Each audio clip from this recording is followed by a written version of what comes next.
this computer. There we go. Okay. So Scott, if you want to say hello and do what you like, and we're ready to Yeah, start another session, huh? Another year. yeah.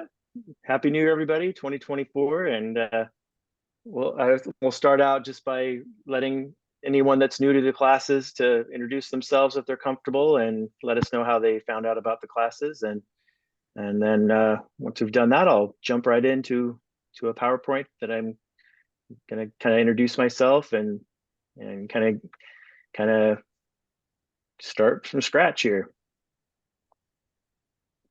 Anybody want to share how they found out about the classes if they're new? Hi, Scott. Can you hear me? Yes. This is Donna. Donna? And I have participated in the past, but I have two friends with me tonight here for the first time in my home, Carrie and Linda. And I also have a sister-in-law in Lake Oswego who wants your information. So I think we might possibly have 3 new people signing up. Do they go to the Oregon? How do they get started on the newsletter like I did? Or do they go Yeah, I'll show when I get started and I share my screen, I'll show how to sign up on the class website. Okay. Yeah, for the newsletter. And this class is being recorded, and all classes will be, so they can watch. If they miss tonight, they can go back and watch the recording of tonight. Well, they're here with me tonight. Oh, great. Welcome, Donna and company. Who else cares to share? Go ahead, Mary. My name is Mary, and I saw somebody at the Y open house, so that's how I found out about it. We love that. Great. That's great. Word of mouth. Welcome, and glad to have you. Thanks. Thank you. Who else? Elizabeth. Hi, I'm Elizabeth Cummings. My mom is Joan Cavan. And I've been hearing all about you guys for the last year and how much difference it's made for her life. So I thought I'd join. I happen to have time tonight, and I'm just kind of curious to hear what the program's about. Nice. Well, welcome.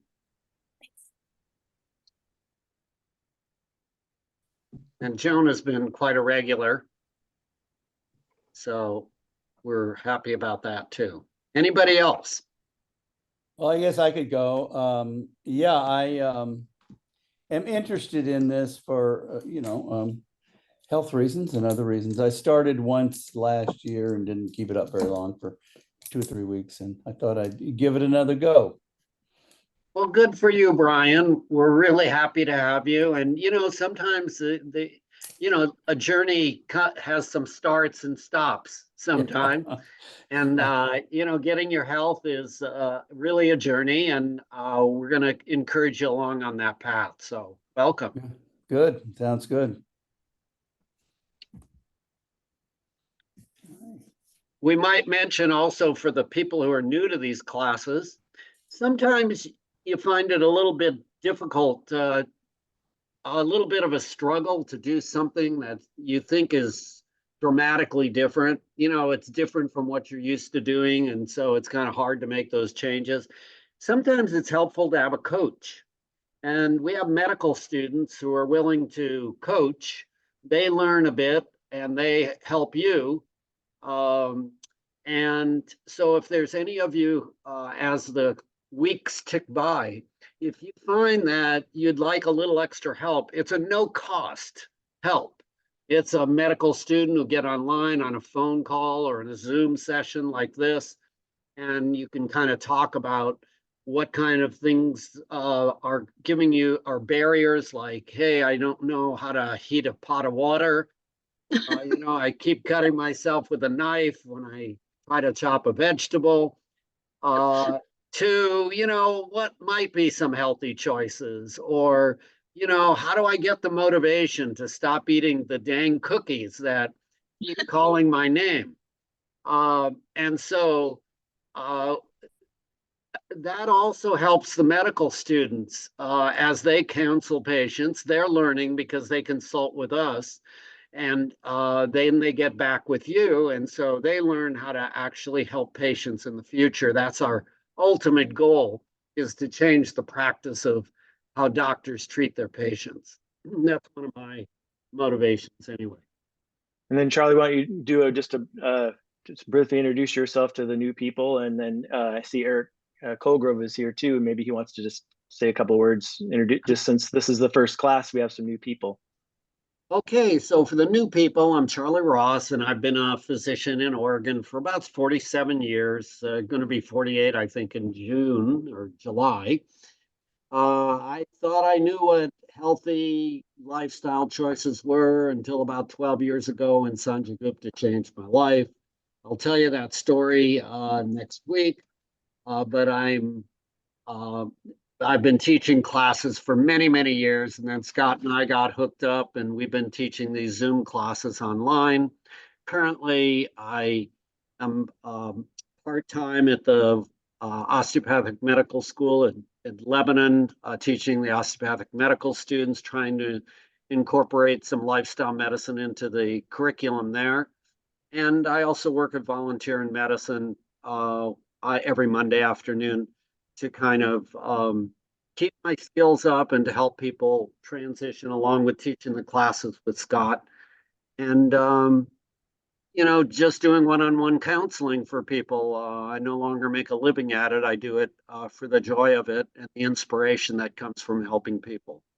So welcome to the classes. Don't just come to one, come to 2 or 3 before you make a decision whether you want to continue on. And it may potentially change your life. Thanks, Scott. Yeah. What about you, Eric? Yeah, my name's Eric Colgrove. I'm a physician. Well, I was with Oregon Medical Group for 10 years, and I just started a new job over with the community health centers of Lane County, and worked over at Riverstone in Springfield.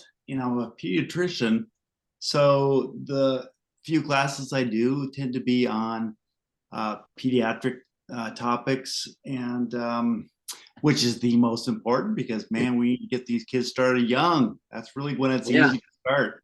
So really wanna, in my clinic, I definitely am very focused on teaching folks how to eat and have a healthy lifestyle. And I got into this through these classes. So this has tremendously changed my life personally and professionally. And I'm so excited to continue on learning more and more. So I'm here on the journey with you. So thanks for coming, and I think you'll have fun. It's not all just kind of boring lecture kind of stuff. It's all really interesting discussions and videos, and it's a bunch of stuff. So and definitely I feel like when you think about starting a completely new habit, you don't have to do it all at once. You got to think about changing little by little. And with some things, it is all at once. Kind of like smoking can be that way. But smoking, people who stop smoking, they have many trials before they actually it sticks. And with smoking. Even with smoking, you think about people doing nicotine, gum or patches or whatever. So, but still, the point is that you get people who need to go through it a couple times before they really make it a part of their being. And so, thank you and welcome. I'm glad to have you see y'all.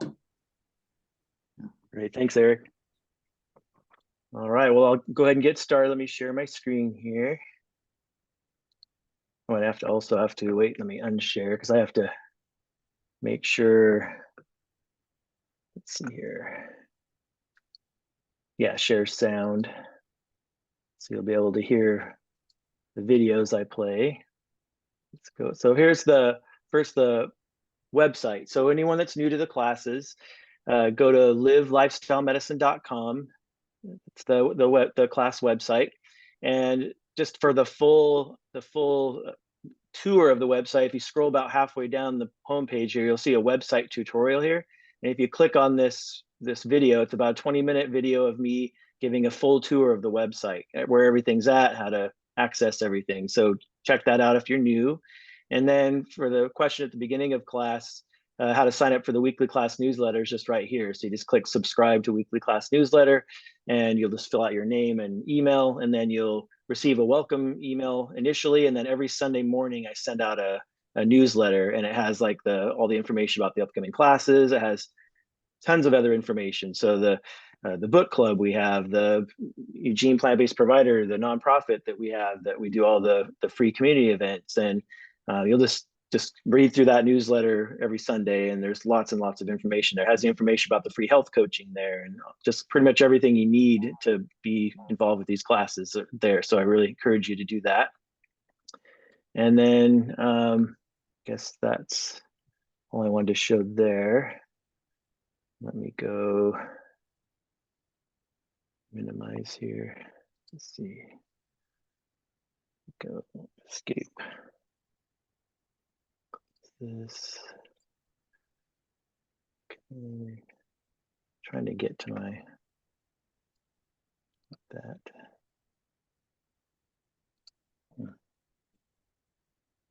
Bear with me here. I'm trying to get to me. Maybe I have to stop share first, and then I'll read. There we go.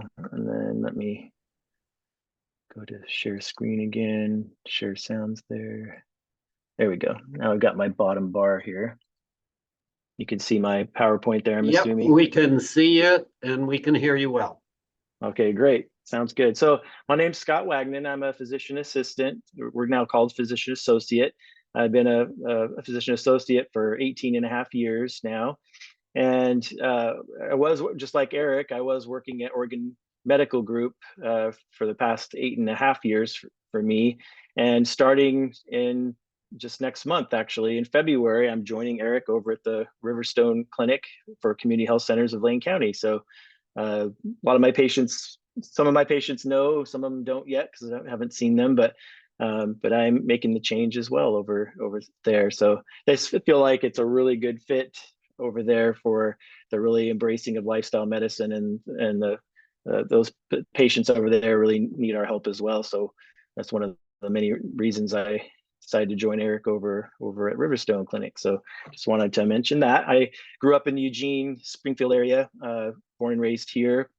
Went up to the Portland area. My wife and I raised our kids up there. I was a paramedic for 10 years before I was a PA. I went to OHSU up in Portland, and after I was a paramedic, and did worked all areas of medicine. I've been working internal medicine for the past 8.5 years, but I've done lots of other specialties as well, sports medicine. I've done urgent care. I've done chronic pain management. I've done some orthopedic, sports medicine. So kind of done a lot of different things. But now over the last 11 years, I've been doing lifestyle medicine, integrating it into my primary care practice. So I just want to give you just a brief background there.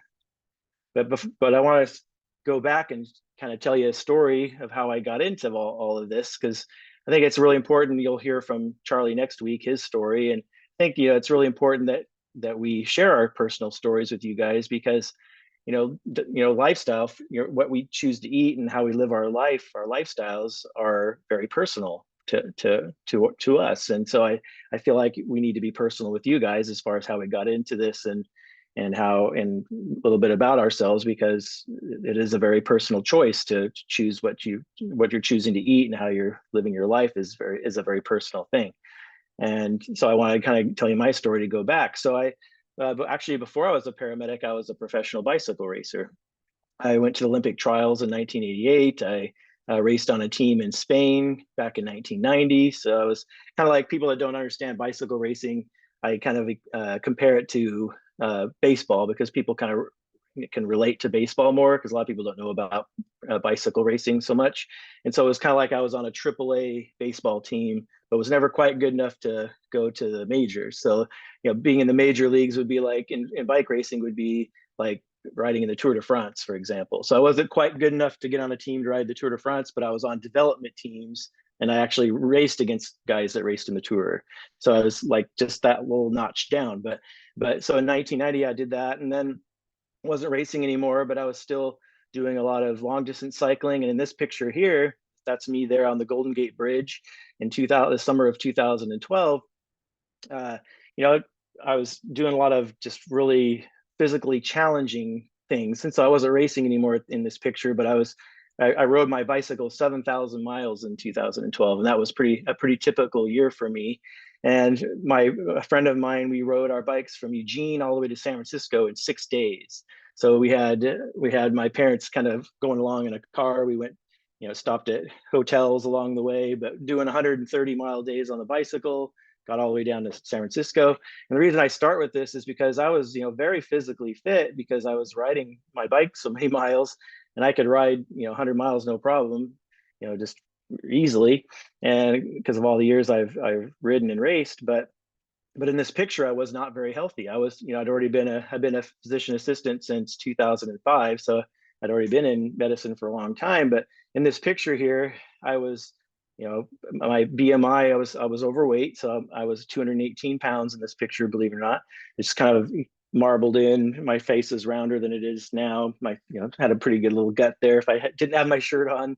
But even though I was very physically fit, I had high blood pressure, I had high cholesterol, I had pre-diabetes with my A1C was 6.2%. I had irritable bowel syndrome, I had heartburn. So I wasn't on any medication yet, but I knew that was in my future. And one of the things in medicine is that you kind of see your own future through your patients. So I knew that, I'm gonna, if I don't do something different, I'm gonna have diabetes. I'm at high risk for a heart attack or a stroke. And all of this stuff, even though I was very physically fit, I obviously didn't have the food part right. So right after this picture was taken, soon after, I started actually studying nutrition. I started to get academic nutrition textbooks and started really studying nutrition. And I ended up finding lifestyle medicine, and it was kind of, it's a long story, but eventually found lifestyle medicine, found that what the evidence showed me was that I should be eating a mostly whole food, plant-based diet, because that's what the academic nutrition really teaches us. I thought there was a lot of debate about, what's the healthiest diet? Is it Mediterranean? Is it low carb? What is it? And I tried all the different kinds of diets and had lost weight off and on in the past. But when I studied nutrition, I realized, what's actually the science really points to a whole food, plant-based diet. So I started moving in that direction, and actually after a year, I dropped 47 pounds. I dropped my cholesterol 100 points. My A1C went from 6.2 to 4.7%. My heartburn went away. My irritable bowel syndrome went away. So I got really healthy. It took, about a year of change. I didn't do it all at once, but I slowly did it over time. And that was the next year, 2013, I only rode my bicycle 3,000 miles. And that's about all I ride anymore these days, is between 2,500 to 3,500 miles or so a year, because I do a lot of bike commuting and to work and riding on the weekends and stuff like that. But, a fraction of what I rode in 2012, but I got healthy because I got the food right. So because I had the exercise down, I felt like I had the pretty low stress, pretty good sleep, good social support. I had kind of the other pillars of lifestyle medicine, which you learn about in these classes, down, but I didn't obviously have the food part right. So once I got the food part right, I got my health back. So I just wanted to kind of start with that. I started teaching classes with Charlie, and I started teaching classes in 2018 in person, and then Charlie and I started doing them together once the pandemic hit in April of 2020, and pretty much basically every Tuesday since April of 2020, we've been doing the classes. So enough about me. I just kind of want to jump in now to the rest of this class. I'm hoping is you're going to be finding your why for change. You kind of heard what my why for change was. It was I wanted to get my health back, and even though I was a heavy exerciser, didn't want to get diabetes or heart disease. I wanted just to be healthy. So I did it purely for health reasons. So thinking about in this class, hopefully you'll find your why and think about what your why for contemplating a change is. But I want to kind of start off with the scope of the problem here. I updated these results. So 699,659 people died from heart disease in the United States, and this is in 2022 from the Centers for Disease Control, the CDC. So that's the number one killer. And the number two killer is cancer at 790,000 people. So just those two, you're over 1.2 million people dying from, it's almost 50% of all deaths are just the top two killers. And so it's, it's a big problem. And in 2022, 37.3 million people have diabetes, diagnosed with diabetes, that's 11.3%. And then 96 million, which is 38% of adults, have pre-diabetes. So to put those two together, essentially it's appalling. 50%, that's 50% of the adults in the United States have either pre-diabetes or diabetes. That's just astonishing. And heart disease alone costs $219 billion a year, which includes costs for healthcare services, medicines, lost productivity. And then according to the American Diabetes Association, in 2018, the total cost of diagnosed diabetes is $327 billion. And the estimated total healthcare costs of Americans every year is $3.4 trillion. U.S. employers spend nearly $900 billion annually on healthcare benefits, and illness-related lost productivity accounts for another $500 billion a year. So, I think it's just good to show the numbers, because I know we hear about this a lot, but when you actually put numbers to it, it's just astonishing. So I want to start also talking about what's a good definition for health. Because if you look up health in the dictionary, it's one of the definitions is lack of illness. But I don't think lack of illness is a very inspiring definition for health. I like Sidney Garfield's definition. He was the founding physician of Kaiser Permanente. He defined it as, remember, good health is a way to get more out of your life, more energy, more enjoyment, more potential, more purpose, more life. So I like that definition much better. Let's scroll here. So now I'm going to show you my great artwork here. And let me move this back over. You guys can see that okay? Making sure my bar is not blocking, nothing's blocking my curve there. Nothing's blocking the curve. It's okay. Okay, great. Okay, so this is my great artwork here. So we have this curve here. So we have health on the y-axis over here, and we have time on the x-axis down here.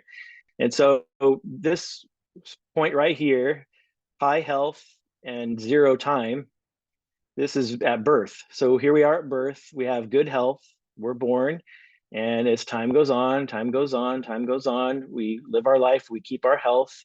And this is the goal. We want to square the curves, what we call this. So you have good health. And wherever this drop off is, and I have to apologize, this is kind of a morbid conversation here, but this is death here. So we have good health, whatever this is, whether it's 85 years old, 95 years old, 100 years old, wherever it is, you have good health, and then we just go to sleep and we don't wake up. That's kind of the normal human experience is supposed to be this way. This is what we're designed for. We're designed to have good health, and then just one day we just don't wake up and life ends. That's what we call squaring the curve. I know that's what I want. I don't know if that's what the rest of you want, because I'm thinking however many years this is, whether, there's genetic determinants and there's other things that can happen, obviously infections and accidents, and there's things that we don't have control over. But I want it to not be my fault. I want to just have, hey, good health, good quality of life, enjoying all the things I want to enjoy in life, however long that is, if that's 85, 95, 100, whatever it is, and then life will end. So that's what I want, and that's what I hope all of you in this room want. But that's unfortunately not what happens in most westernized countries, especially in the United States. What we get is wherever this starts to drop off here, health starts to decline. And for some people, it's, the last 10 years, the last 15 years, the last 20 years. That can vary based on chronic diseases and many other factors. But this is what a lot of people don't think about. And yeah, maybe life will end a little bit sooner.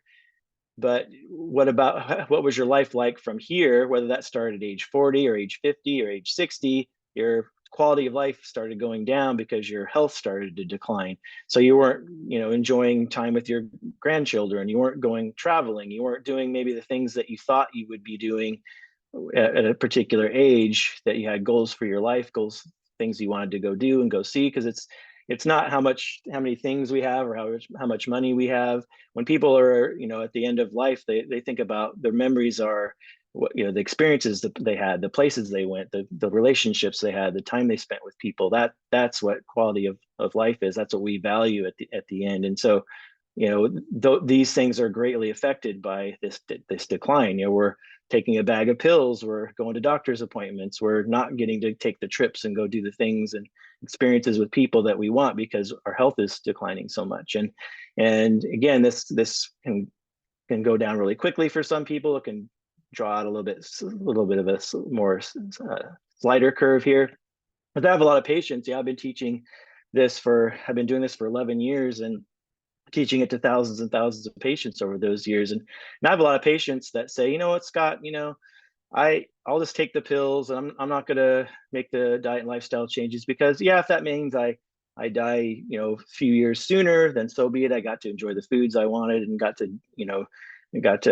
live the lifestyle that I chose to do. And you know, that's a fair question, or it's a fair statement to make. But I try to remind people about this declining slope here.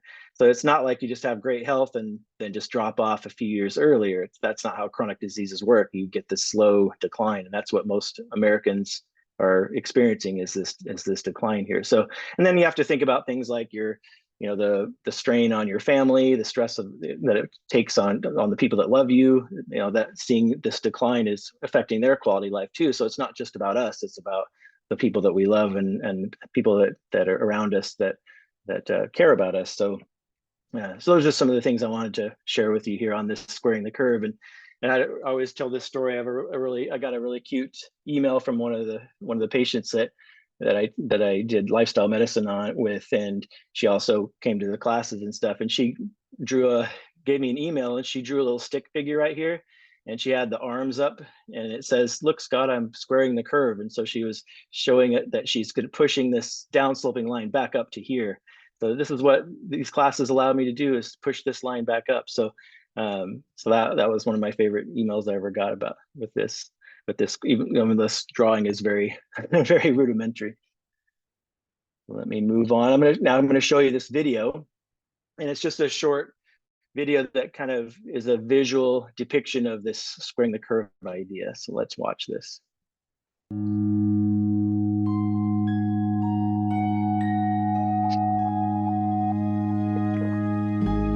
What will your last 10 years look like? Will you be quick enough for a game of tag with your grandchild? Strong enough to embrace every moment?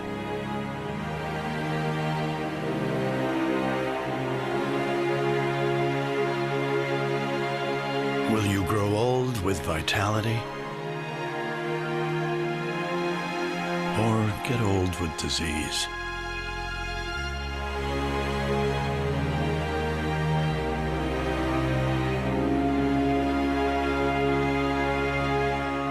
It's time to decide. The average Canadian will spend their last 10 years in sickness. Change your future at makehealthlast.ca. Okay, now I'm going to show, it's very powerful. I want to give this as a good little 8-minute cartoon of kind of a good overview of nutrition's power, and kind of, you're going to see in these classes, we're going to be showing a lot of videos with Dr. Michael Greger and nutritionfacts.org, which is another website. And I just want to give you this kind of overview, and there's a lot of detail in here. And so you can go back and watch the recording of tonight's class to see this again, but I also have this particular video on the class website under the video section. So if you watch the website tutorial I mentioned earlier, you can see where that is located. So you can watch this as many times as you want. This is a really good overview of Dr. Greger and the power of nutrition. It all started with my grandma. I was just a kid when the doctor sent my grandma home in a wheelchair to die. Diagnosed with end-stage heart disease, she'd already had so many bypass operations that the surgeons essentially ran out of plumbing. Confined to a wheelchair, crushing chest pain, her doctors told her there was nothing more they could do. Her life was over at age 65. But then she heard about Nathan Pritikin, one of our early lifestyle medicine pioneers, and what happened next was documented in Pritikin's biography. It talks about Frances Greger, my grandma. It was a live-in program where everyone was placed on a plant-based diet and started on a graded exercise regimen. They wheeled her in, and she walked out.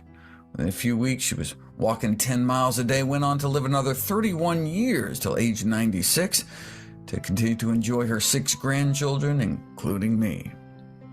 Her miraculous recovery not only inspired one of those grandkids to pursue a career in medicine, but granted her enough healthy years to see him graduate from medical school. So it's really all thanks to her.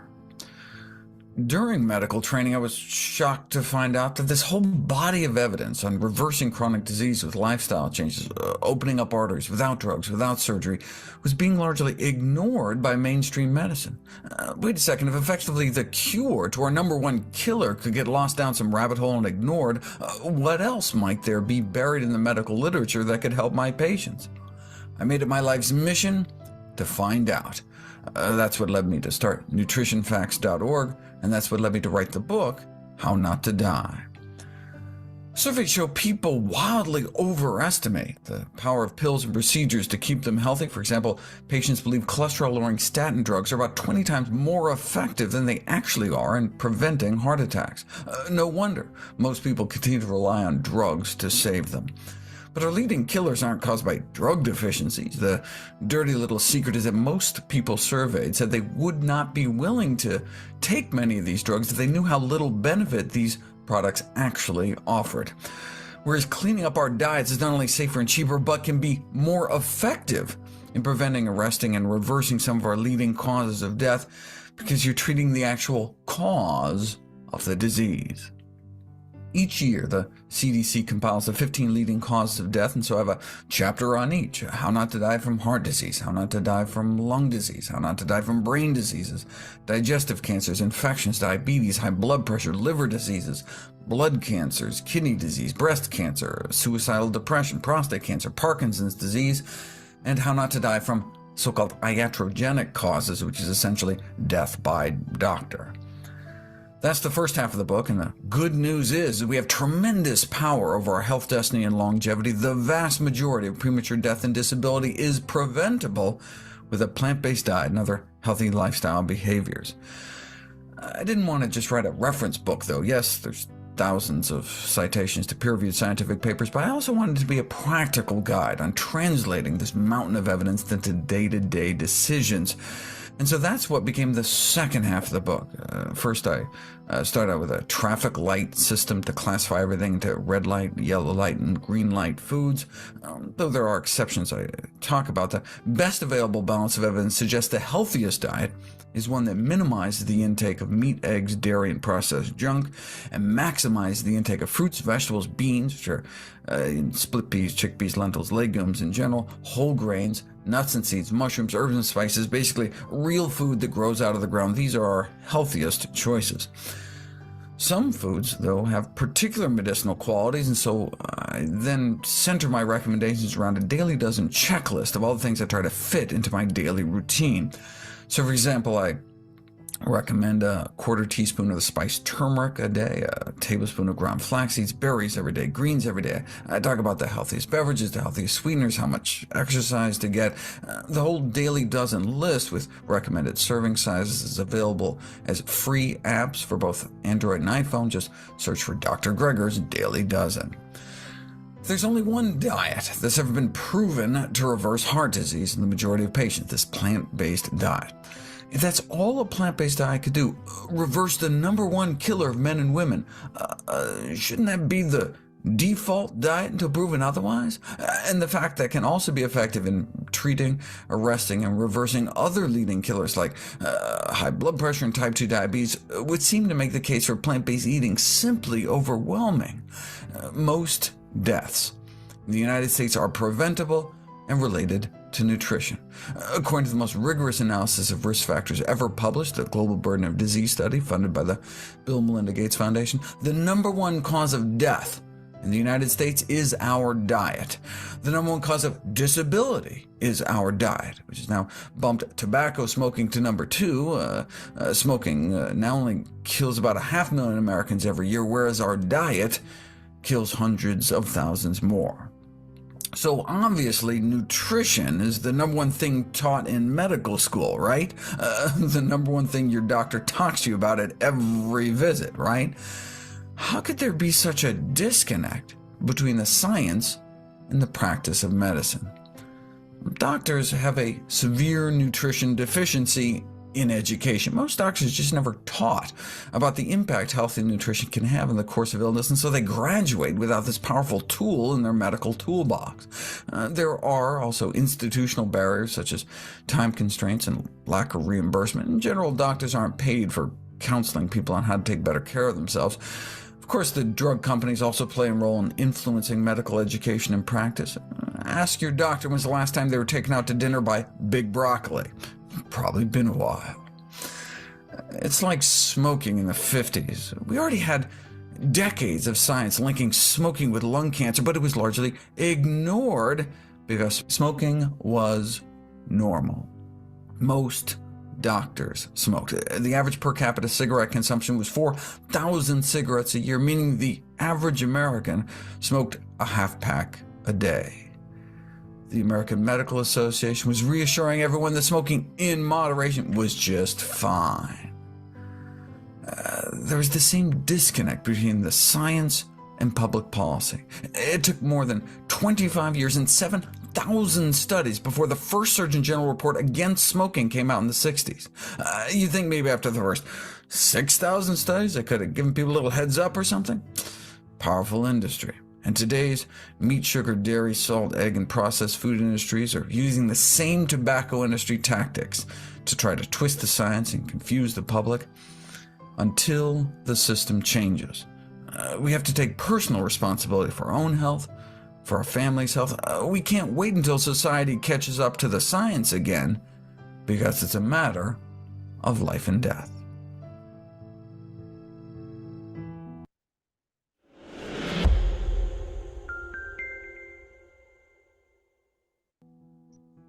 So you'll get used to that nutritionfacts.org chime there. So you'll be seeing lots of those.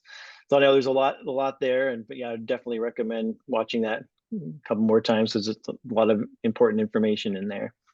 So I want to talk to you guys about lifestyle medicine here, and as a part of this introduction.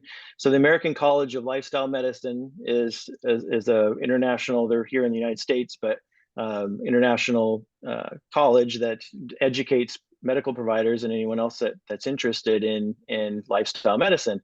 And there's 6 pillars of lifestyle medicine, and just want you. They have a website and lots of good information. So it's not just this is just the opinions of Charlie and I and Eric talking about what should you eat, how should you live your life to get the best health. There's actually organizations behind this, and we'll talk about each of these pillars, and I'll be showing you some additional resources on our website as well that I have here. So, and I'm actually board certified in lifestyle medicine through the American College of Lifestyle Medicine, and they have a conference every year. I just went to the one. We just had one at the end of October, early November. It was in Denver, Colorado. There was over 1,000 medical providers there. It was 120 countries represented. It's really grown, and there's 30,000 members of the American College of Lifestyle Medicine now. So it's growing exponentially, which is really exciting.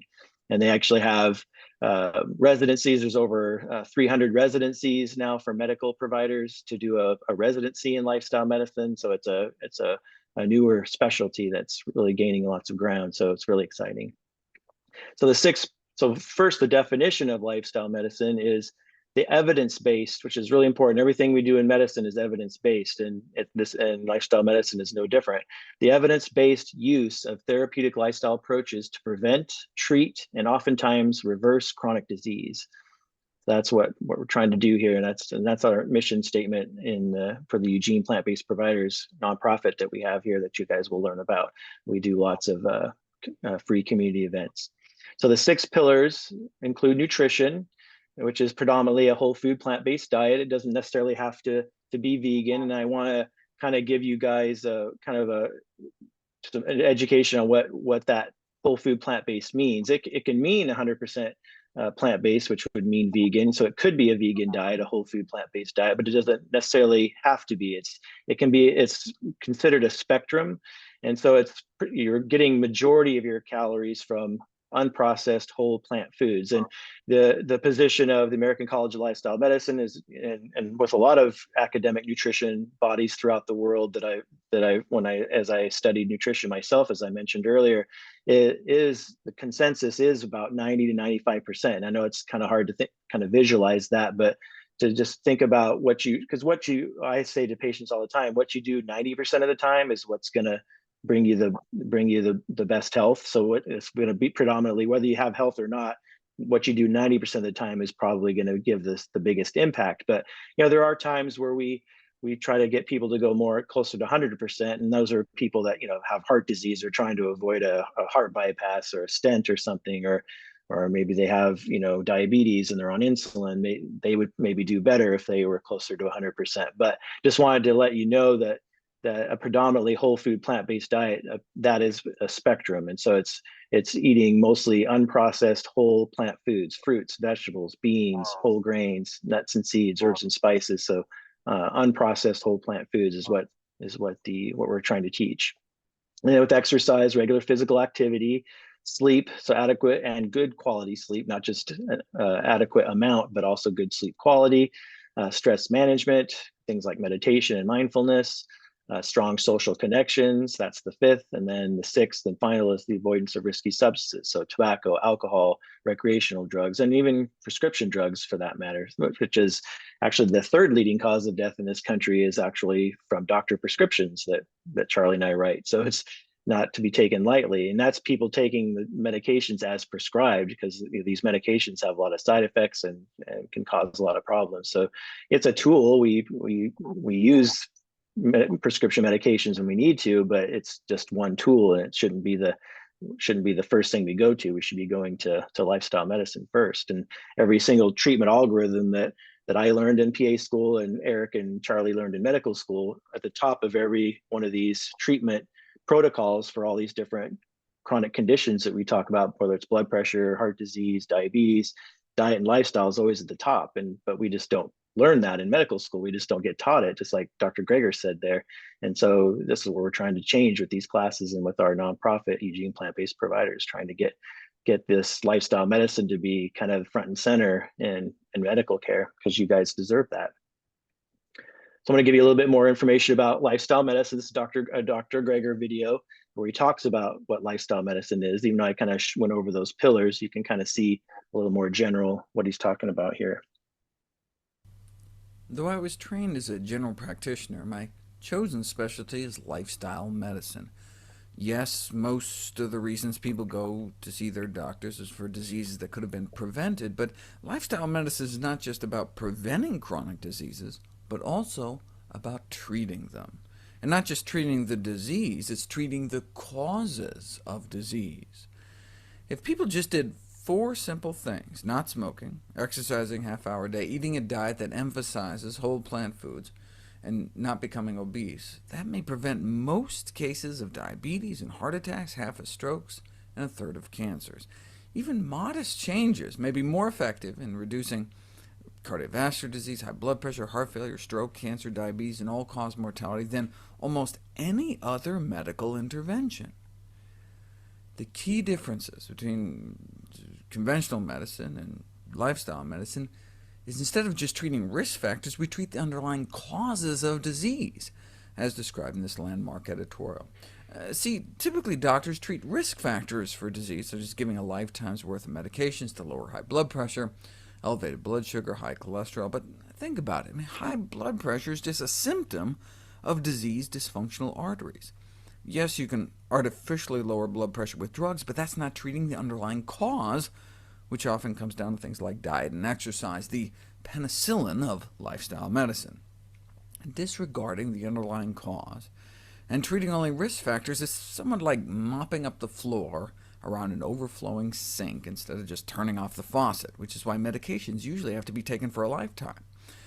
If a floor is flooded as a result of a dripping tap, it is of little use to mop up around the floor unless the tap is turned off. The water from the tap represents the cost of disease, the flooded floor, the diseases filling up our hospital beds. Yet medical students learn far more about methods of floor mopping than about turning off taps, and doctors who are specialists in mops and brushes can earn infinitely more money than those dedicated to shutting off taps. And the drug companies are more than happy to sell rolls of paper towel, so patients can buy a new roll every day for the rest of their lives. Paraphrasing Ogden Nash, modern medicine is making great progress, but just headed in the wrong direction. Preventive medicine is, frankly, bad for business. When the underlying lifestyle causes are addressed, patients often are able to stop taking medication or avoid surgery. We spend billions cracking people's chests open, but only rarely does it actually prolong anyone's life. In contrast, how about wiping out at least 90% of heart disease? Think about it. Heart disease accounts for more premature deaths than any other illness, and is almost completely preventable simply by changing diet and lifestyle. And those same changes can prevent or reverse many other chronic diseases as well, the same dietary changes. So why don't more doctors do it? Well, one reason is doctors don't get paid to do it. Right? For no one profits from lifestyle medicine, so it's not part of medical education or practice. Presently, physicians lack training and financial incentives, so they continue to do what they know how to do, prescribe medication and perform surgery.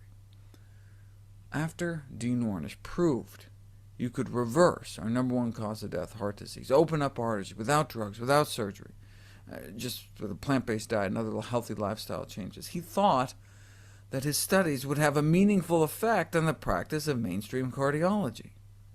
After all, a cure for our #1 killer? But he admits he was mistaken. Physician reimbursement, he realized, is a much more powerful determinant of medical practice than research. Reimbursement more than research. Salary over science. Wealth versus health.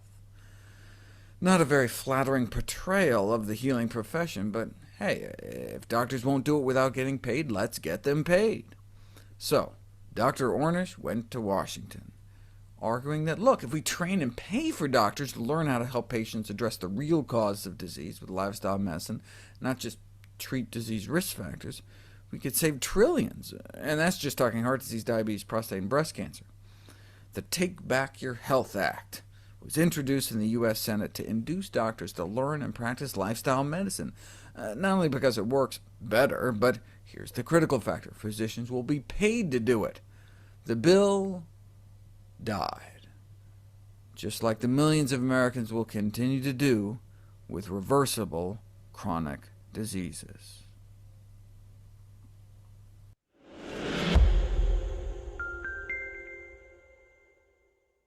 As you can see, that video is from 2009, so that's old. So a lot of good news since that time. I kind of mentioned earlier the over 300 residency programs in lifestyle medicine now.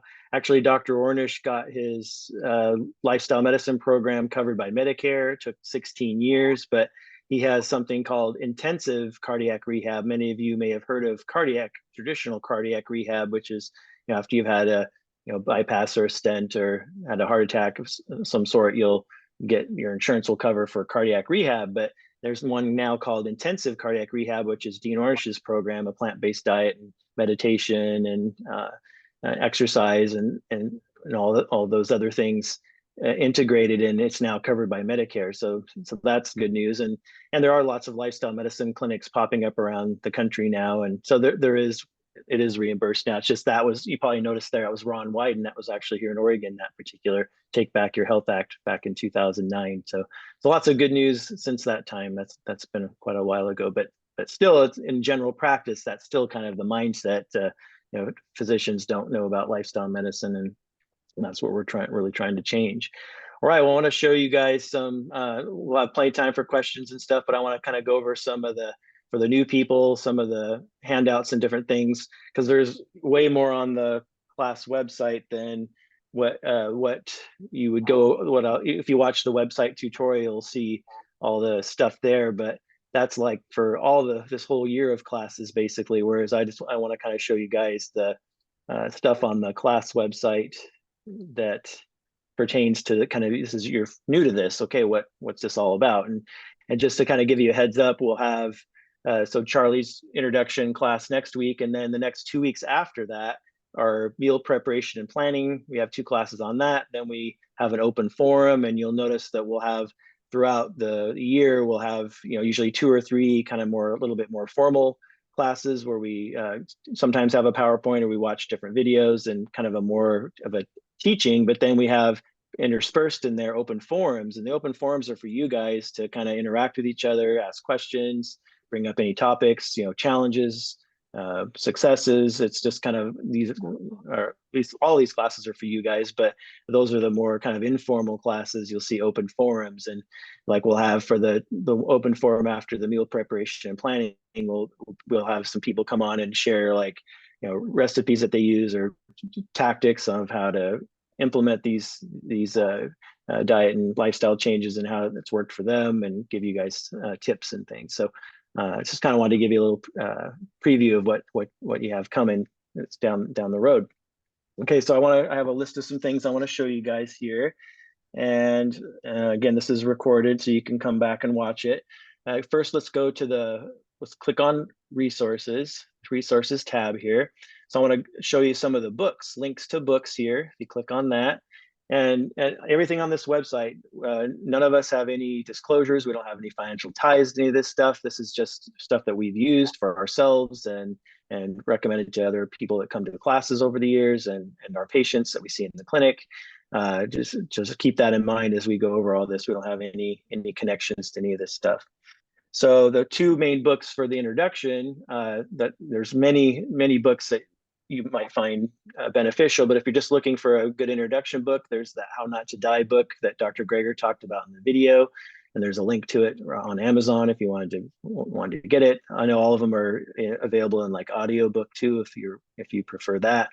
And another good introduction book is this Salt, Sugar, Fat by Michael Moss. It's a really good one too, because it kind of just gives you a glimpse into what we're up against as far as the kind of the food industries, and, you know, all the food that you buy, and it's basically not a unprocessed food, which is what, you know, the average American eats 2/3 of their calories in processed and ultra processed food. And you can see, when you read this book, you see why, because all the salt, the sugar, and the fat in the products has been manipulated to get us hooked on it, basically. And it's a really eye-opening book. So I think this one's really great. How Not to Die just kind of gives you evidence base. There's over 3,000 citations in this, and it's just a really good read. Goes over all those top causes of death, like Dr. Greger showed in that cartoon there, and so you can check that out. And then the Salt, Sugar, Fat, it's a good one. And then let's go back to resources again here. I need to get this moved over here. I'll just click there. Okay. And then apps, you'll see helpful apps to download. And this is just where you can access the Daily Dozen. So you can just search for it in the App Store, but this is a link to it right here. If you have an iPhone or if you have an Android, you just click here and you can download the Dr. Greger's Daily Dozen that he was talking about in the cartoon also. So I just wanted to show you that. And then let's go to, let me get this here. There we go. Get rid of this, and then come back down here. Let's do handouts from classes. So this is where you'll find a lot of the different handouts from all the different classes that we teach throughout the year. This is always a good resource to come back to all the time. So the 6 pillars of lifestyle medicine. What is lifestyle medicine? So you can look at this, and it's just a PDF, and it just as basically those 6 pillars of lifestyle medicine, just a real brief 1-paragraph summary of each of the 6 pillars of lifestyle medicine. You can look at that. And then the next one is the more detailed of the 6 pillars of lifestyle medicine, a 1-page summary of each of these. And I have a class that I do towards the end of the year just on lifestyle medicine, where I go over all 6 of these handouts. But that's a long way off, or you can watch the recording from this past year. But so this, you have access to these, and this is all from the American College of Lifestyle Medicine, and it's a good summary of each of the 6 pillars. So you can look at that. This is all good stuff if you're new to this. And then what is a whole food plant-based diet? This is an article from Forks Over Knives, which many of you haven't seen. That's a good documentary. If you haven't seen that, it's available on YouTube. You can just search Forks Over Knives on YouTube. I also have it in that same videos section on the class website that I referred to earlier. I have a full, you can just click on it and it's the full movie of Forks Over Knives, which is a really good movie if you just kind of want to get motivated about and learn what is a whole food plant-based diet and kind of be inspired to make changes. It's a good documentary. But this is just an article that kind of talks about what is a whole food plant-based diet, what is that by definition, and so you can check that out. Next, I have the evidence-based eating guide, and this is basically a document that's a paper version of Dr. Greger's Daily Dozen. So just in case you're not tech savvy and you're not really sure about how to get the Dr. Greger's Daily Dozen on your, maybe you don't have a smartphone and you're not comfortable with that, you can just, this is a PDF here on the website here, and this is basically just the paper version of Dr. Greger's Daily Dozen. So you can scroll through and you can either print this out if you have a good color printer, or you can just look at it digitally here. It's just a PDF here on the website you can access anytime. So that's something I recommend. And then next is the traffic light handout. I have kind of a basic, there's lots of different versions of traffic light handouts, which are red light, yellow light, green light foods. I have one here. Let's see, go down. Here it is, traffic light handout. And it's just kind of a thinking about, okay, so a lot of these percentages here, 80% green light, 5 to 10% yellow light, less than 5 to 10% red light. These numbers kind of come from those so-called blue zones. I don't know if you guys have heard of the blue zones, which are the 5 places on Earth that have the longest lived, healthiest populations of people.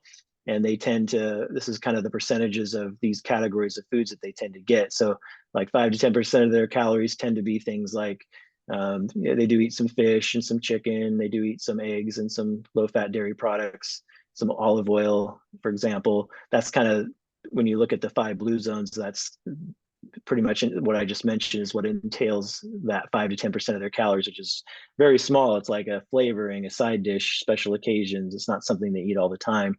And then you can see the percentages of the other foods here. And so I won't spend a bunch of time on that, but I just wanted to show you that, the traffic light system, because Dr. Greger has a traffic light system too. And he actually includes like unprocessed animal products as a yellow light food because it's unprocessed. So there you'll see through all these different resources, there are slight differences amongst the different providers and the different resources that we share on the website, but they're, 90-95% everything's the same, but it's just there are a little bit different. There are some slight differences because with this, it's how we, when you look at the science, the others, like I talked about earlier, that's why the American College of Lifestyle Medicine says 90-95% whole food plant-based, trying to push in that direction. So as you go through these different resources, you might notice, well, there's a slight differences amongst the different documents, but again, just remember that the majority of everything's the same. It's the whole goal is just to mostly eat unprocessed whole plant foods as far as the nutrition aspect goes. There's not as much controversy when it comes to sleep, health, and exercise, and social support, and reducing stress, and those types of things. But the nutrition is where there's a lot of gray areas when it comes to some of the science and stuff, as far as you'll learn about that in these classes going forward. And so not to worry. And then let's see, the last handout I wanted to show on this section was, what is your why for lifestyle change? So it's just an article, a little brief thing I wrote here, checklist. So important questions to ask yourself when you're contemplating a diet or lifestyle change. So answer these questions for yourself, and motivations to change, and kind of read through that.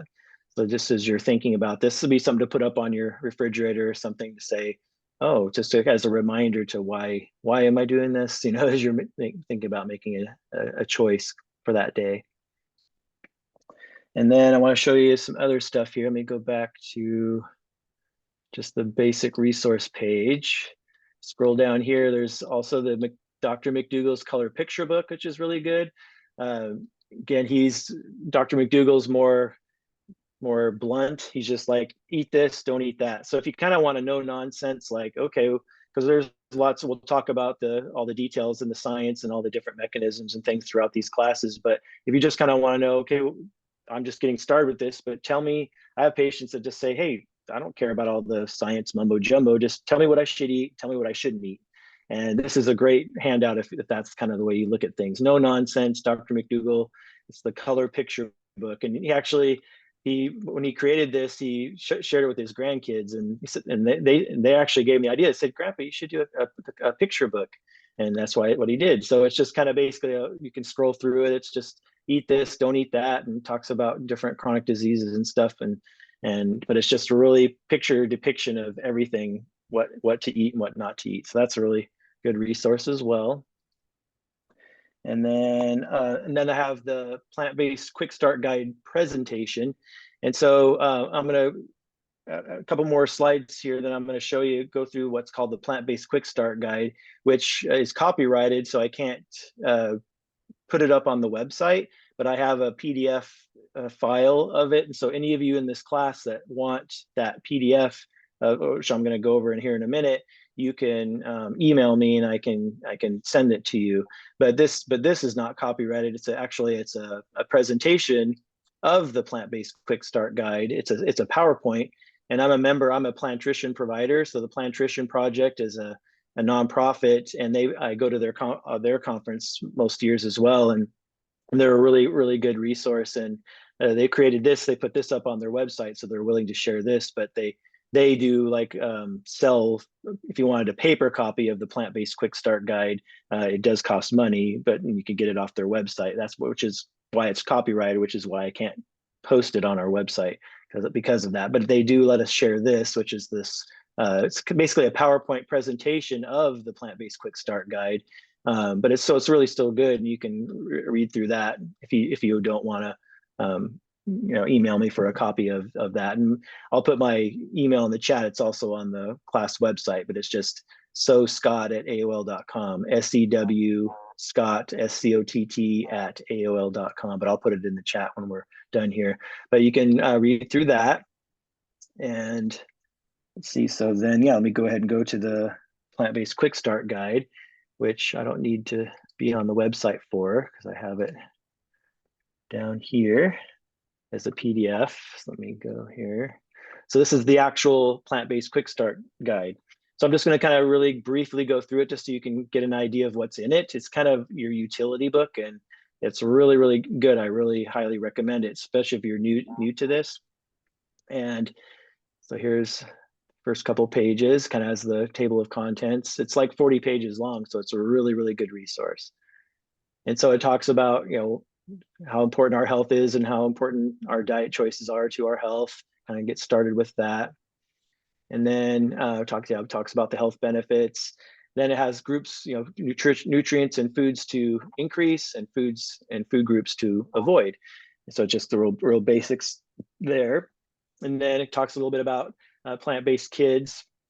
And there's actually also, if any of you have children or grandchildren, there's actually a pediatric version of this same handout. And I also have a copy of that. So if you wanted a copy of the pediatric version, I can get you that.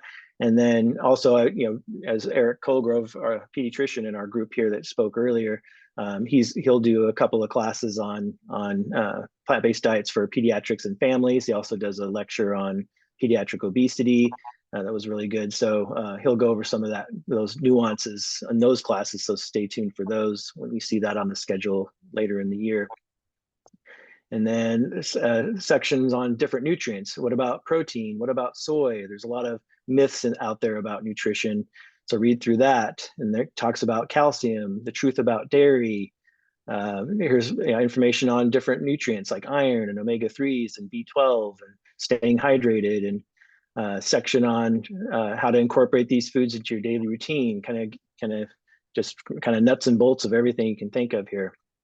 How to build plant-based meals, what foods to stock your pantry with, how to meal plan and grocery shop. There's a section here on organics. And so you'll see here, the dirty dozen and the clean 15. So the dirty dozen means, try to, you might spend a little bit more money on buying organic of those dirty dozen, but then the clean 15 is like, oh, I can just buy regular. I don't need to buy organic for the clean 15 because it's the safest produce to buy conventional. So if you're on a budget, then maybe you try to go organic with the dirty dozen, but you don't worry about it so much with the clean 15. Plant-based cooking tips and tricks, ingredient swaps. So what are you going to use instead of milk and cream and butter and eggs and cheese? So it gives you some basic ideas there. And we'll talk a lot more about some of this stuff as the classes go on, especially with the meal preparation and planning upcoming. And then making it family friendly and so social support and things like that. Because it's like it can be really, when your family and friends, maybe they aren't going to make the changes with you, but so you might feel a lot of pressure from them, and so they're going to give you some tips on how to deal with some of those situations. Plant-based on a budget. What do you do when you eat out? What kind of choices can you make when you're eating out? Traveling, and I have this is a really brief section on how to navigate traveling on a plant-based diet. And actually there's a whole, on the class website too, I have a whole document, a full-on article about how to deal with that when you're traveling and stuff. So even more detailed than here. And more social situations. Then there's kind of health, how important is this to our health? How is this important to our environment? We actually have a class on how our food choices affect the environment. And so this gives you some basic information there as well. And then here's some of the references. So that's all I wanted to show you here. Again, I'll put it in the chat, and I'll stop sharing my screen now. And I'll go ahead and put it in the chat, my email. So if any of you want that plant-based quick start guide, I can send that to you. So I know that was a mouthful. I know that was a mouthful. Sorry. Yeah. So Scott, for the people who are new and who may feel that they just were trying to drink out of a fire hose, you had a really excellent overview of everything that's going to be in the class. What might they start with, like as a starting point? What resource or resources, one or two, that they could start with this week before they come back to class next week, and then maybe we could get some questions from them? What would your advice be? I think I know that's a lot of information, like you said, a fire hose, but I wanted to present a lot of different things because people learn in different ways. And, maybe there would be one or two things that I mentioned that might have sparked your interest, and maybe some of the other ones not so much, but then everyone has different interests. And so I would say probably the common theme of what we found that is a good place to start it would be Dr. Greger's Daily Dozen there, because then you would just actually say, oh, okay, I'm going to download Dr. Greger's Daily Dozen, or you could look at the evidence-based eating guide that I showed on there just a little bit ago, and just say, okay, I'm going to, instead of thinking about, a lot of times people are like, well, I don't know about giving up meat and dairy or even processed foods at this point. I just want to, what can I do as a first step to move myself in the direction of better health? Get Dr. Greger's Daily Dozen and just say, okay, I'm going to add an extra serving of vegetables or an extra serving of beans, at 2 meals this week. And so you can kind of just start there and download that. And then because what's so great about the Dr. Greger's Daily Dozen is it'll show you what's a serving of greens, what's a serving of beans, what is that? It gives you examples of those foods in those categories, cruciferous vegetables and different whole grains. And you'll go, okay, what's a serving of whole grains? And what are some examples of whole grains? And so you can kind of go, okay, and just start doing that. Like say, okay, for this next week, it's what we call SMART goals, which means it's specific and measurable and appropriate and time-centered and really specific. And so you just go, okay, between now and class next week, I'm going to add 2 servings of whole grains and 3 servings of beans for the whole week. I'm just going to start there and then see how that goes. And so that would be great. So that would be, I would say that would be the one thing you could probably do. Maybe watch the website tutorial just so you have an idea more of all the different resources that are there. Sign up for the newsletter. And then maybe Dr. Greger's Daily Dozen. And those of you that put asking for the PDF in the chat, you need to send me an email to soscott@aol.com. I put it in the chat because I can't access the chat from after class is over. So just send me an email, soscott@aol.com. Hey Scott, can I have the plant-based quick start guide, or send me the PDF or whatever, and I'll have your email and I can just reply and send it to you. Is that what you were looking for on the questions? That's exactly what I'm looking for. And now I guess we're looking for a few questions from the audience to see if there's anybody who would like to, you've been really good about listening in. We had up to 40 people in the room. We still have about 38 of you. And so that's wonderful. Any questions from any of you? Speak up. Maybe someone who's been to the class before might like to share why others might want to continue to come to these classes again. Yeah, go ahead, Mary. Is is the Sunday class the same as this Zoom class? It's a bit shorter. It's an hour, 2 to 3 and 3 to 4. And so it's going to be a lot of questions and hopefully a bit more interactive where people can kind of express what's going on in their world. And, we will have segments where we provide information. We're going to play a lot of this by ear. We've done this in the past, but those classes where people attend together, they tend to share their experiences, what problems they're having, what has gone well in their life, what they choose to buy or cook. And so that's the benefit of the in-person classes. Okay, thanks. You're welcome. And we're going to have like cooking demonstrations and exercise demonstrations. We have a physical therapist in our Eugene plant-based provider group, and she's going to do a presentation. Eric's going to do a presentation, Charlie and I, of course, and we have some cooking, a couple of dietitians that want to do demonstrations. And we're wanting it to be a little bit more diverse as far as we actually have a cardiologist that wants to do a little talk as well. And so so a lot of more varied, a little bit more not this is a little more in-depth dive. So if you're new to this, we would recommend doing the Tuesday night Zoom classes, and then if you have time to come to the Sunday afternoon ones, that'd be great too. Any other questions?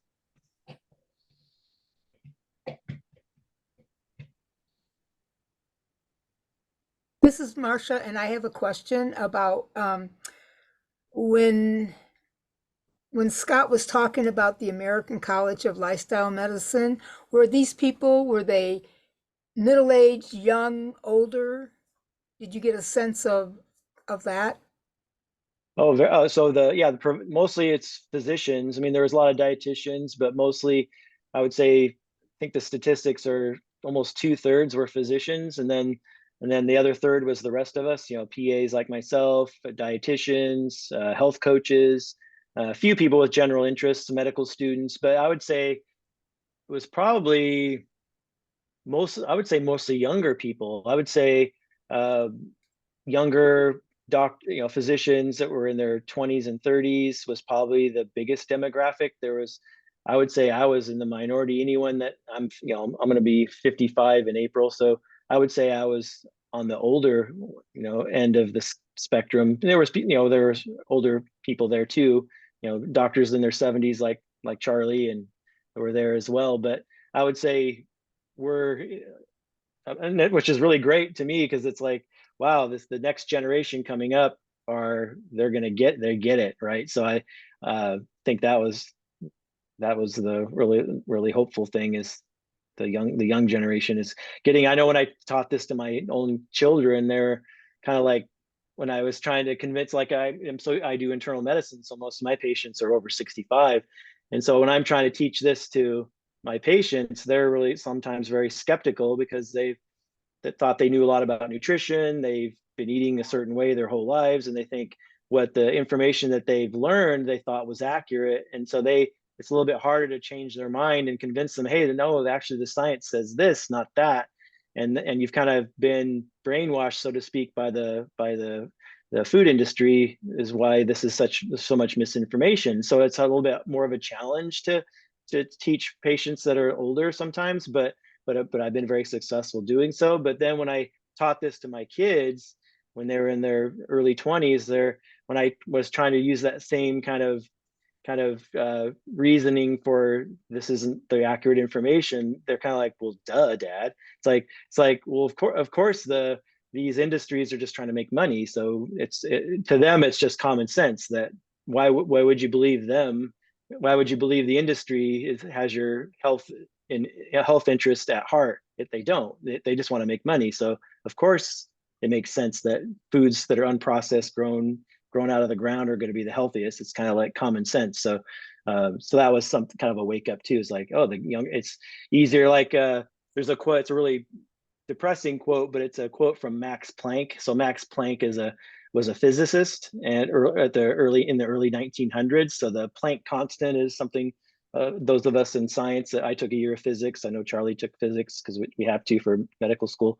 But the Planck constant is a physics equation. But it's he actually said a lot of times a new truth doesn't sink in when, I'm just paraphrasing, doesn't sink in by teaching it to the older people sometimes because they don't accept it. And so you just have to wait for the older people to kind of die off, and then the new generation that realizes it's the truth accepts this new truth as the truth because it's that they were indoctrinated into it, and it's just kind of it's kind of common sense. It can become a truth becomes common sense over time, and so sometimes it can be harder when to teach an old dog new tricks, so to speak. But I have to tell you, that being said, some of my most successful patients that I've had over the years have been people in their 80s and 90s even. So it's never too late. One more question I had Yeah, was go ahead. Dr. Greger's traffic light. I have a hard time finding. I live in Montana it's this cattle country. Oh my gosh. Okay. But the Ezekiel bread, I cannot find any whole grain bread. Is Ezekiel bread more yellow light or is it green? Would you have a It would be a yellow light just because it's minimally processed. So Ezekiel bread is the best as far as it meets the 5-to-1 rule that we talk about. Five carbs, so 1 gram of fiber for every 5 carbohydrate or better. So it's good. So that would be considered a whole grain, but because bread is minimally processed, we would consider it a yellow light food, which is okay. Just it depends on if you're trying to lose weight, you don't want to go too crazy on the yellow light foods, but or if you have diabetes, you don't want to go too crazy on the yellow light foods, but yellow light foods are better than red light foods. And so, right? but that's where that would fall. Yeah. Thank you. Welcome. I'd like to make a comment and have you all think about this. You all have learned something new in your life. It was a language when you were a child. It might have been learning to drive a car. It may have been learning a sport like golfing or swimming or something. If you look upon this as kind of like another new journey of learning a new skill for your health, it may make it a little bit easier. You don't have to do it all in a day. Just give yourself time. Try not to be overwhelmed by the amount of information and the confusion that you have had about what's healthy and what isn't healthy. Hopefully, these classes will help clear up some of the confusion we have all had at one time in our life, and many of us still have, about certain aspects of what we choose for our best health. Anybody else have any questions that are burning on your mind? Dolly, go ahead. Hi, everybody. I do have a question. I have type 2 diabetes. I've had it for quite a long time now. And with all the fruits that we can eat and all of the root vegetables and everything, is that still okay for diabetes, or do we have to be more careful? Yeah, Scott, do you want to handle that? Yeah, no, it's those foods are all okay because they're unprocessed whole plant foods. And so there's a big difference between fruit juice or fruit sweetener, sugar. Those are all processed refined foods. You want to avoid those, but fruit has a completely different effect on the body, even with diabetes. Actually, it's slow absorption, it's lots of fiber and water, so it's okay. And same with things like root vegetables, so potatoes, sweet potatoes, yams, corn, squash, those are all good as well. And you know, you stick around for the diabetes class, and if you want to go back to the class archives from last year, 2023, you can go back. I think it was about April or so when we did the class on diabetes, and you can just watch that. And there's and also on the book section, there's a book specifically for that class, the Mastering Diabetes book. Would recommend anyone with diabetes or even pre-diabetes would read that book, and again could also watch the class that we did on diabetes. And otherwise that class will come around. But great question. I have read that Mastering Diabetes. It's wonderful if anybody wants to read that. But my question was more geared to somebody new who may have type 2 diabetes and have questions about all of the fresh fruit and vegetables. I know for myself, I digest it very well. And I haven't had a lot of trouble with my A1C over all that. Just processed food. Yeah, I can't remember the word of it, but spoiler alert. As a spoiler alert for the treatment of diabetes, you need to understand the root cause of diabetes. And traditionally, we've all thought that it's the carbohydrates we eat in our diet, when it's actually more related to the fat that is in our diet. And when we tell people to stop eating carbohydrates, we are actually pushing them into eating more fat, which is causing more insulin resistance. So for those who are new, stick with it. Look at the section on diabetes, wait to hear about it, ask us questions about it, and come to your opinion over time. Anybody else? Trouty. You're muted. You're still muted, Trouty. Yeah. I wonder who is the author of the book Forks Over Knives? It's Alana Polday and Matthew Letterman. Who? I'll put it in the chat. I just want to write it down right quick. Just repeat it one more time. Matthew Letterman with a D, Letterman, and Alana Polday. It's kind of hard to, easier to type it out. There's a book, Forks Over Knives. And Dr. Letterman, Dr. Polday. Dr. P-O-L? P-U-L-D-E, but it's okay. You could just search on. Yeah. I guess you don't have computer. That's the problem, I guess, huh? I have a friend who can get that on the internet. I want a book. Yeah. All right. Thank you. Okay. All right. Are there any other questions? I have one. Yeah, go ahead, Yolanda. So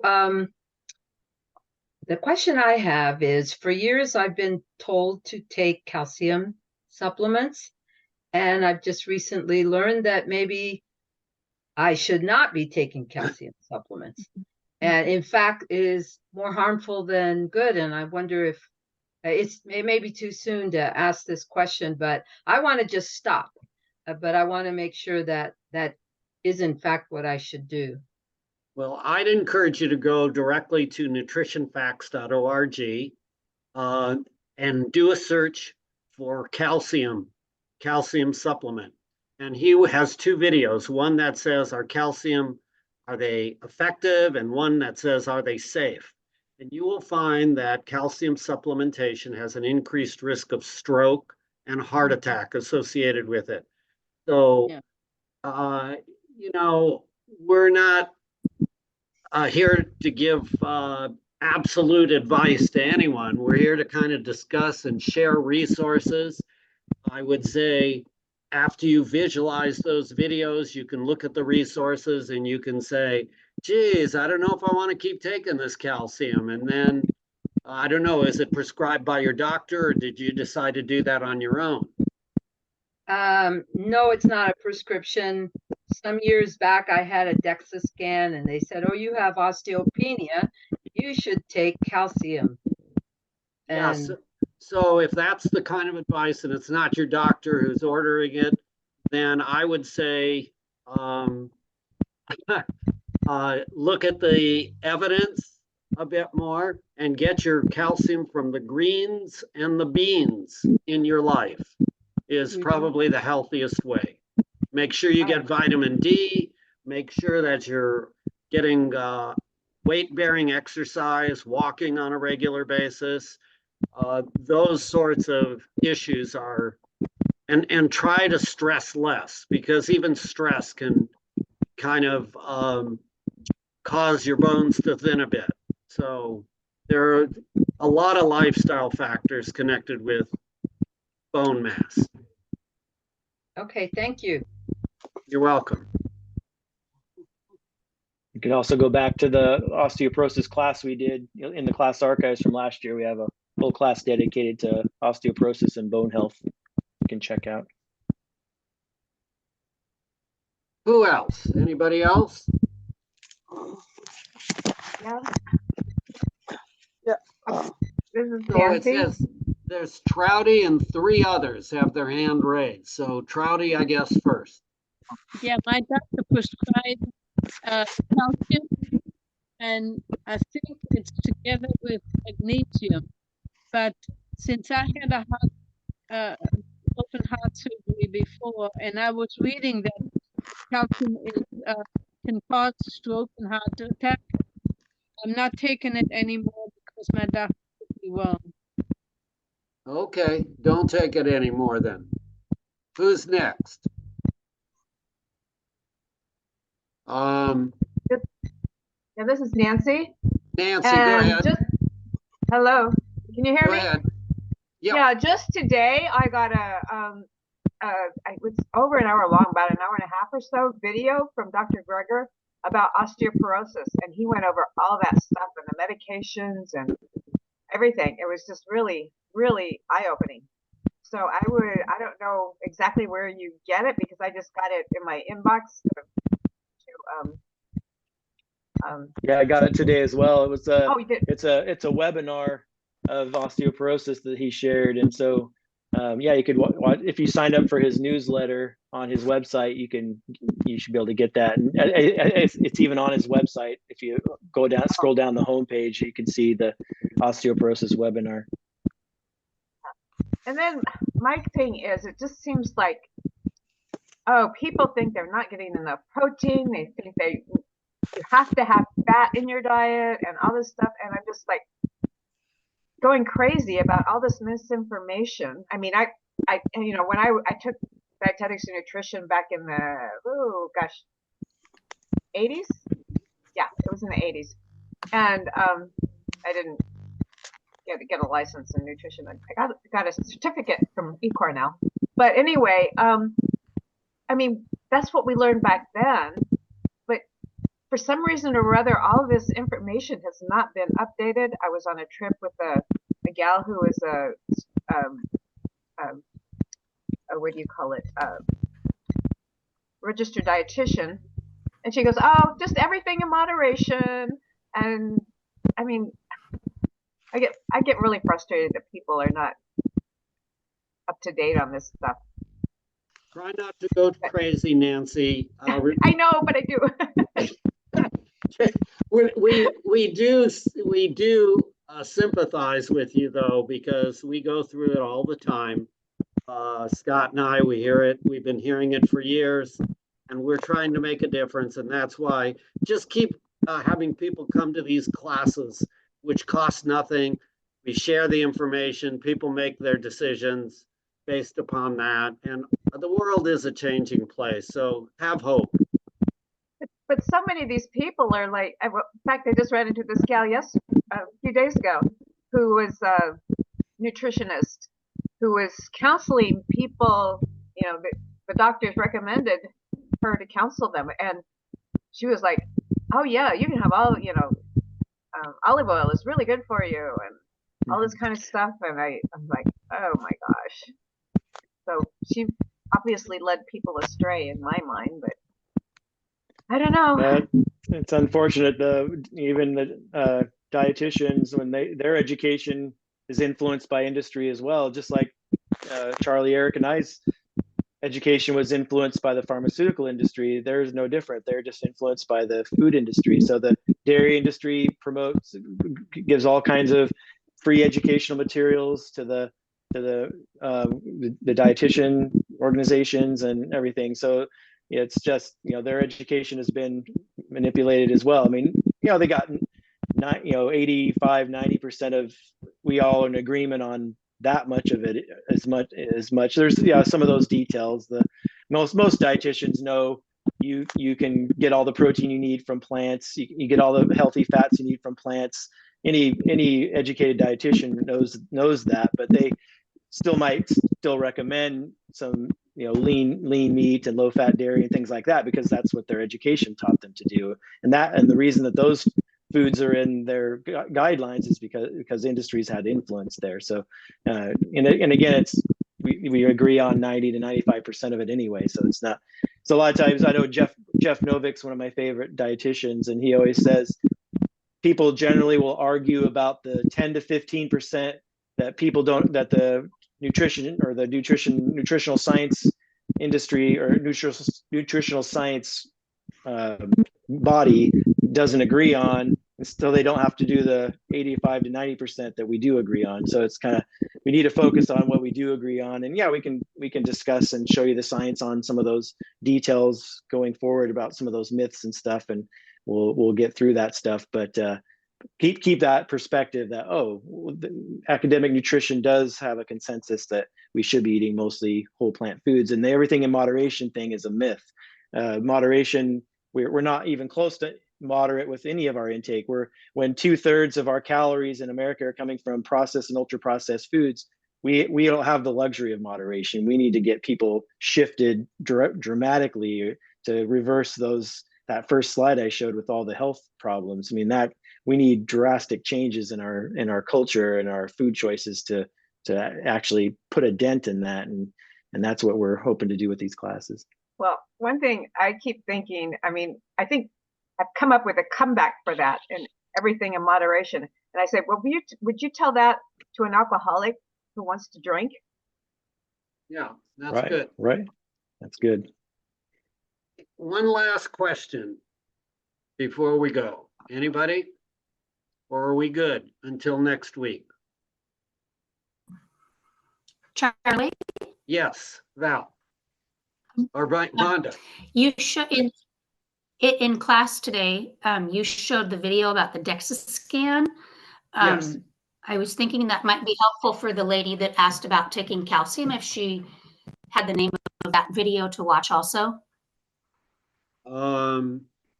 Yeah, and that, I don't know. I can't recall the name of it. I don't remember the name. It's if Pam Popper and DEXA scan if you do a search on it, Popper, Popper, Pam Popper, and DEXA scan, DEXA. And if that doesn't work, then send us an email.